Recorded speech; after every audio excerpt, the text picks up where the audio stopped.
In this video, I'm going to show how to make some insulated hole covers out of an exercise mat pad. I know you're probably thinking, crap, I've seen so many of these videos, but here's the thing, I've seen a lot of videos on YouTube, guys making these, and they're making them wrong. So watch the video and don't forget to hit the like. When you see the final product, I think you'll be really surprised at how well this actually works. I've used them for quite a few years, and I rarely have any problems with any icing underneath my tip-ups, and I expect to actually have a lot less problems with using the black, because I've used some yellow ones and purple, just some floor mat pieces. The edges were getting pretty rough on these, and we were going to throw them out, but instead of throwing them out, I repurposed them. I use a 8-inch auger for all the holes that we drill in the ice, so I'll make these to fit over an 8-inch hole. This one is 10.5 by 10.5, so I'll make the new ones the same size because that worked really well. But the main thing is how I make the hole and also the slit. Size isn't really a big deal as long as it's covering the hole. It should work pretty well. Problem is a lot of people are putting really wide gaps in the foam, or in the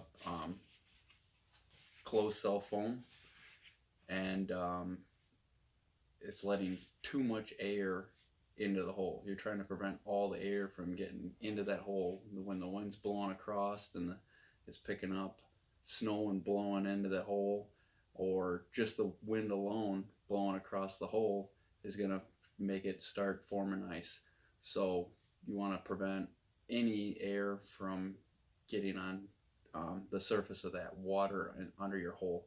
So this right here, took a pipe nipple the same size as the shaft, and I'm not sure if all the shafts are the same size. I have several tip ups here though. I got my beaver dam wood plank tip up.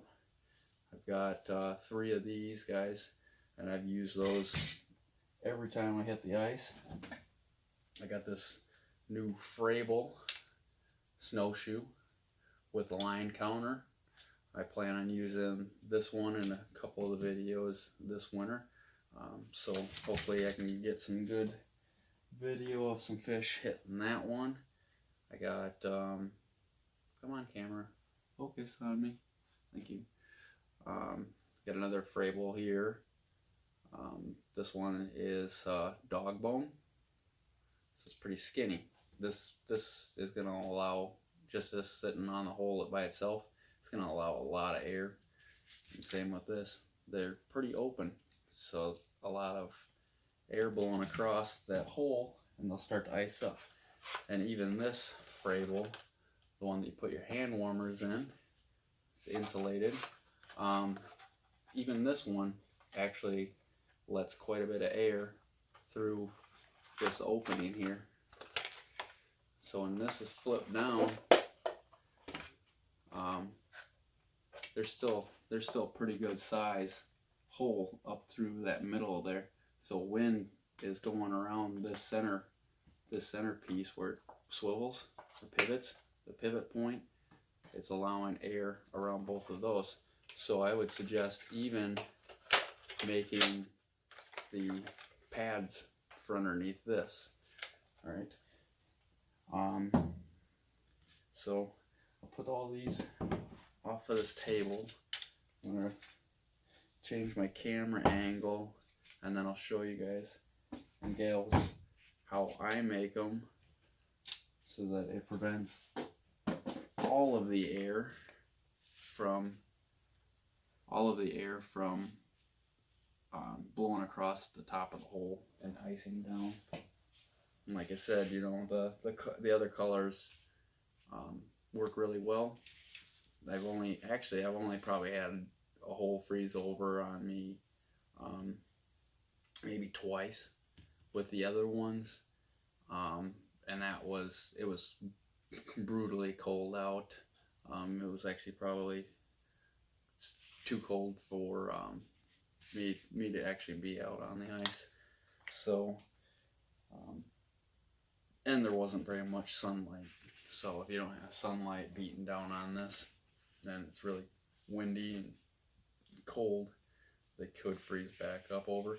But the couple times that it did freeze over, it was like a 1/16 of an inch ice. So it busts out really easy. Now, had I not have had it covered, I probably would have had a good 1/2 inch, 5/8 of an inch of ice that would have had to chip out just to get my tip up out without busting it. So I use these pads all the time, even days that it's warm out, because when it's warm out and it's a little windy, a lot of snow blows into the hole, and then you get a bunch of slush build up in the hole, and it's just kind of a pain.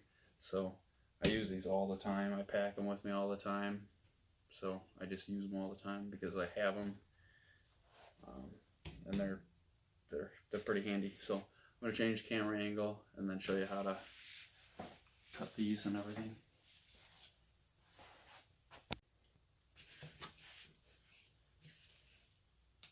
Alright, so hopefully the camera stays focused. Alright, so I have a glass top table, so I just put a couple old pieces of shelving on here so I'm not cutting up, scratching the glass. So this is one of the exercise mats. So that's one of them. You don't need the edge pieces.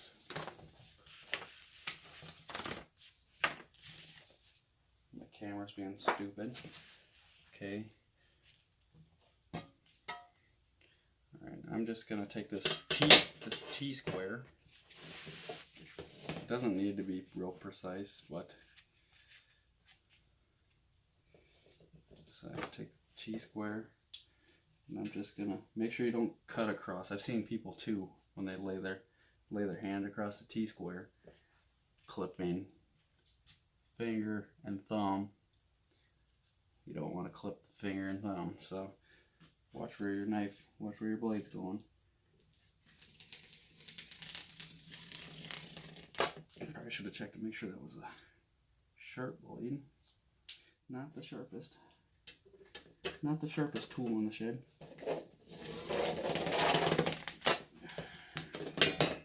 Alright, so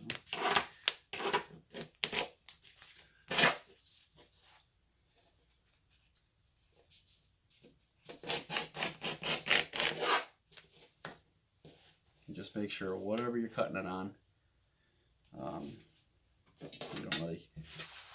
don't matter if you scratch it up, because the blade will hit whatever you're cutting along. So I'm going to make 2 of them out of this, and then the extra piece, I'll show you guys what I like to do with it. So don't throw it out. The edges can be a little rough, it don't matter. My camera is not staying focused and it's starting to tick me off. But I'd be using my GoPro right now, but the audio's screwed up in that one. So, since you guys probably like to hear what's going on, I gotta use my phone, and it's being a piece of crap and not focusing. So I'm gonna take all 4 sides, just cut this stuff off. So this is 21 inches. It's 22 and a half and 22 that way. So let's see here for a minute. 22 that way. So yeah, I'm gonna cut off of this side. Like I said, it doesn't need to be exact. You can cut them both to like 10.5, like the other one. Just gotta remember whatever size hole you're running is what you want. So I think I'm just gonna go to the 10.5. And I don't care if they're different sizes, just as long as they cover the hole.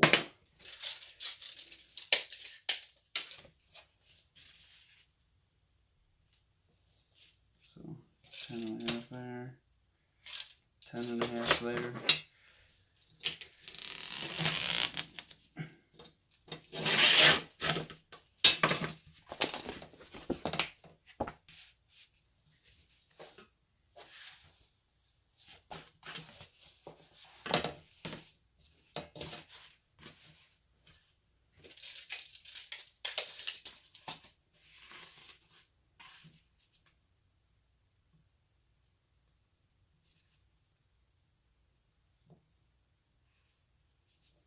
So I'll just actually make these 11.25 long, so that they are equal. Oops, one slid on me. Alright, so now I got squares, 2 squares, and then the long one. The long one, I'm going to save that back, because if you're sitting in a shanty with an open floor, put that guy under your feet so your feet aren't sitting directly on the ice. They'll stay a little bit warmer. Or if you're out jumping around, hole hopping, put your knees on, rest your knees on there. If your suit isn't designed to, it doesn't have the pieces on the knees to keep the water from penetrating them, use this and it'll help you. And you can use it either way, even if your suit is designed. It's just your knees aren't right. Your knees aren't resting right on top of the ice, so it does help quite a bit. All right, so now I'm gonna take them, and I'm just gonna just lightly score. I'm not even cutting in deep or anything. So I'm just gonna mark. Come on. I just made a little mark there. So it's not really cut very deep. I just lightly score it so I know where the center going across. Center going across.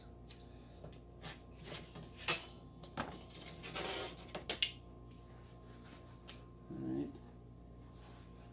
And then, like I said, take this pipe nipple that's the same size, same diameter as the shaft, the main shaft of the tip up, and grind off the outside edge. So you want to taper it a little bit. Just taper it a little bit, because if you try to use a drill bit into anything like this, drill bit doesn't really cut it. It just kind of just spreads it open a little bit and doesn't really remove much. And I'll show you guys.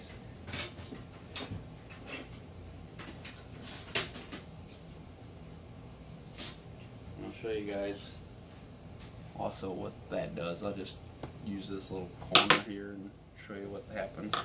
So using this pipe, this little pipe nipple, put it in your grill, and once again make sure you're working on something that you don't care to get scratched up a little bit. Put that guy in the center.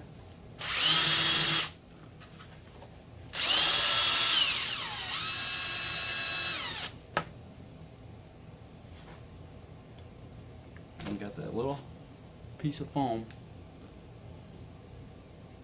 that'll get stuck in the end of there.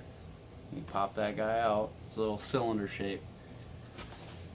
Now what I do is take my straight edge again on both of them. You should make sure you got a sharp blade before you start a project like this, though. This one's not really that sharp. Wasn't really prepared. So instead of cutting straight down 90 degree, I'm actually going to angle it just a little bit. You can angle it about 30 degrees or 45 degrees. So your edge of your sheet is a little tapered. Okay. Now with that hole, I actually removed it, but I didn't remove too much of it. Take your tip up. Now your tip up, you can slide that on there, and it pops in there tight. Okay, see your main shaft. Make sure it's straight up and down. There's no air going around there, and I always put the line or the open part right here. I always put that right underneath the plank when I set it on the ice.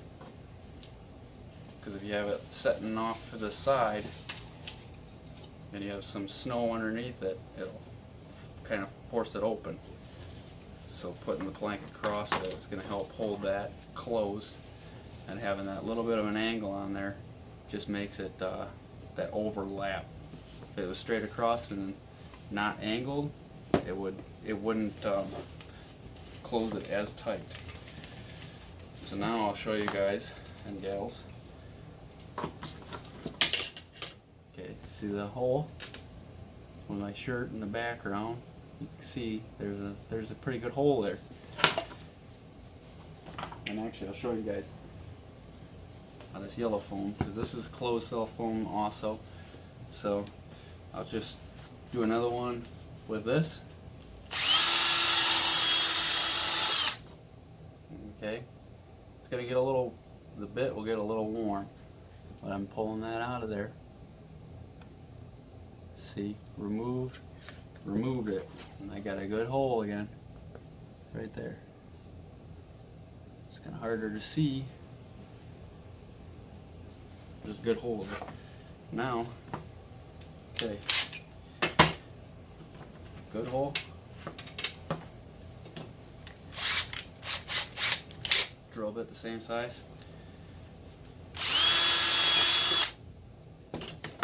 It removed it on this one, but it's not as clean. It's got to get chunks of it stuck in there. So I mean, drill bit will work, but the pipe nipple, the same diameter of the shaft, is much better way to go. So do the other one quick. Not with a drill bit, but with the pipe nipple. So about center.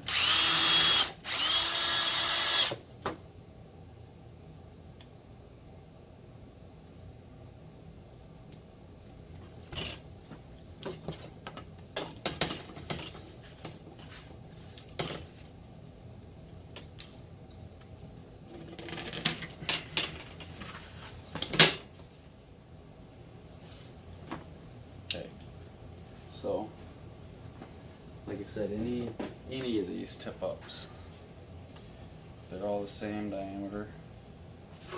So that fit in there pretty good. I put the diamond plate side, since this is a diamond plate pattern. I put that up. Put it up. Okay. So I've seen people gluing these to a piece of plywood so they're more rigid. It's not necessary, and it's more weight. This works fine. You don't need that extra weight. Don't make a bunch of heavy stuff. All the pattern stuff, this is textured too and smooth on this side. I put the smooth side down, texture side up all the time.